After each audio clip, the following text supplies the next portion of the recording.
આજના ટોપ સ્ટોકની વાત કરી લઈએ તો સૌથી પહેલાં સૂર્યોદય સ્મોલ ફાઇનાન્સ બેંક ફોકસમાં છે, કારણ કે ગ્રોસ એડવાન્સીસ 20%, તો ડિસ્બર્સમેન્ટ ખાસ કરીને 30% આપણને અહીંયા વધતા દેખાયા છે.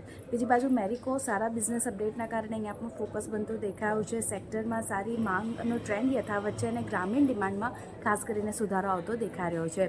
સાથે જ પીસી જ્વેલરની વાત કરી લઈએ તો જૂન ક્વાર્ટર અહીંયાથી સારું આવતું દેખાઈ રહ્યું છે, જ્યાં 80% વાર્ષિક આવક ગ્રોથ જે છે તે અહીંયાથી કંપનીએ હાંસલ કર્યો છે.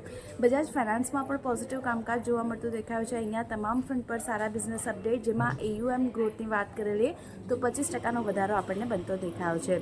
યુકો બેંકમાં પણ વાર્ષિક અને ત્રિમાસિક ધોરણે સારા બિઝનેસ અપડેટના કારણે અહીંયા ફોકસ બનતું દેખાઈ રહ્યું છે. IEXની જો આપણે વાત કરી લઈએ તો જૂન અપડેટ સારા છે. ઇલેક્ટ્રિસિટી ટ્રેડેડ વોલ્યુમ 6.5% આપણને કંપનીનું વધતું દેખાઈ રહ્યું છે. પણ બીજી બાજુ બેંક ઓફ બરોડાની વાત કરી લઈએ તો અહીંયા 0.5% વેચવાલી બનતી દેખાઈ રહી છે. સારા બિઝનેસ અપડેટના કારણે અહીંયા નફા વસૂલીનું દબાણ બનતું દેખાયું છે, તો અહીંયા એક ધ્યાન રાખવાનું રહેશે. સેક્ટર સ્પેસિફિક વાત કરી લઈએ તો FMCGની રિયલ્ટીમાં એક તેજી બનતી દેખાઈ રહી છે, જ્યારે ઓટો અને મેટલ્સ કાઉન્ટર આજે ઘટતા દેખાઈ રહ્યા છે.